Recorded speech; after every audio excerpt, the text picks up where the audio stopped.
pleine prod. Hello à toutes et à tous, j'espère que vous allez bien, bienvenue dans la bande à jazz. Bon, aujourd'hui épisode spécial, parce que je viens de voir un film vraiment super, qui m'a fait revenir en enfance.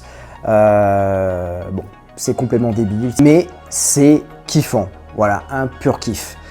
Je viens de voir Les Maîtres de l'Univers de Travis Knight, c'était juste génial. Full premier degré, c'était vraiment trop bien de voir ce genre de film. Ne cherchez pas midi à 14h, ne posez votre cerveau, regardez ce film-là, c'est vraiment extra. Écoutez-moi bien!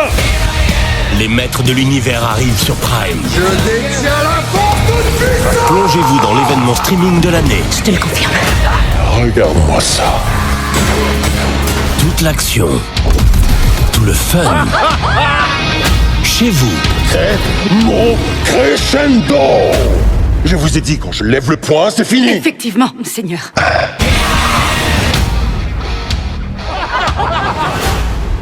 Et là vous allez me dire, mais pourquoi tu es si dithyrambique par rapport à ce film-là? Mais parce qu'en fait, ça faisait longtemps que je n'avais pas pris un plaisir de ouf sur un blockbuster comme ceci.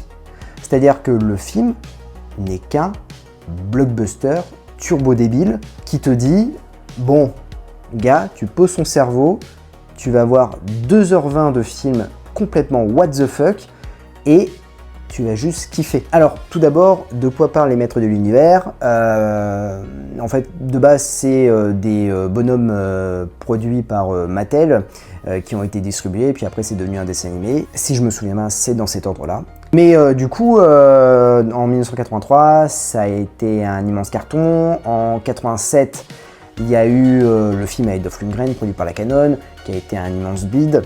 Pour le coup, il a failli avoir un 2. Et si vous voulez tout savoir, bah, allez voir l'épisode avec Arthur Corras sur iKick dans ton podcast, parce qu'on en parle. Et à plusieurs reprises, ils ont voulu faire un nouveau film. Netflix a essayé de relancer la franchise via Les Maîtres de l'Univers Révélation.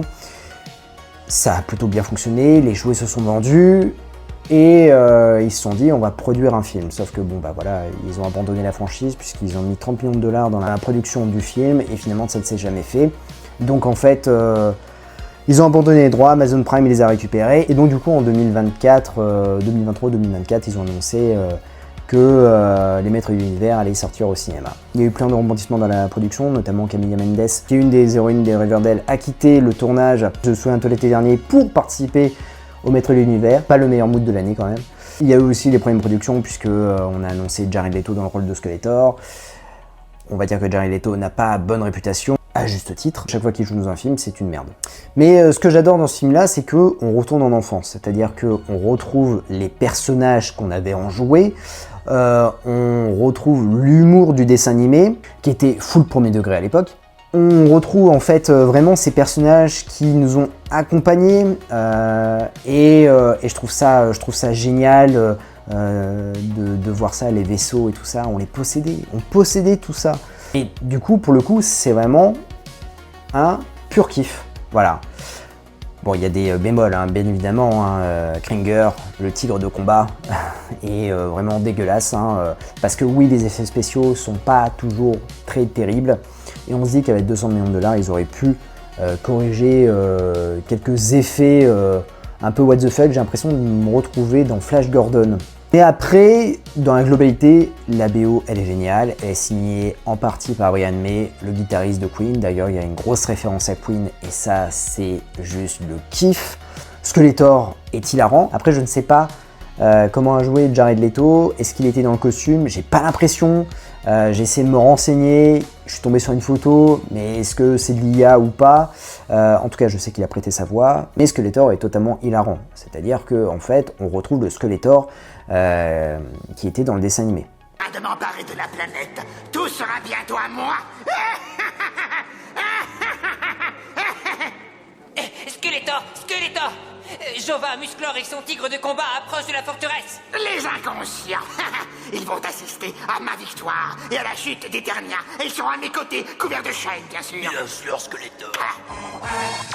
La réalisation est propre, il y a des plans de caméra vraiment sympas. Après, c'est pas du grand cinéma, certes, mais c'est des bons moves. C'est-à-dire qu'en fait, on est là, on est transporté.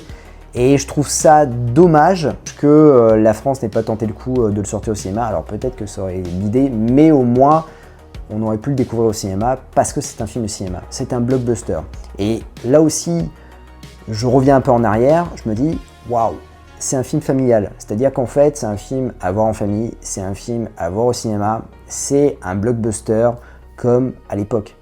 Vous vous rappelez les blockbusters de l'été, enfin c'était les blockbusters estivaux, c'était important. Alors maintenant c'est un peu moins, il y en a quelques-uns, notamment The Odyssey, il y a eu Supergirl, là on va voir Spider-Man, mais je sais pas, voilà, il m'a fait quelque chose ce film-là, je l'ai trouvé délire, j'ai trouvé con, j'ai trouvé fun, très second degré,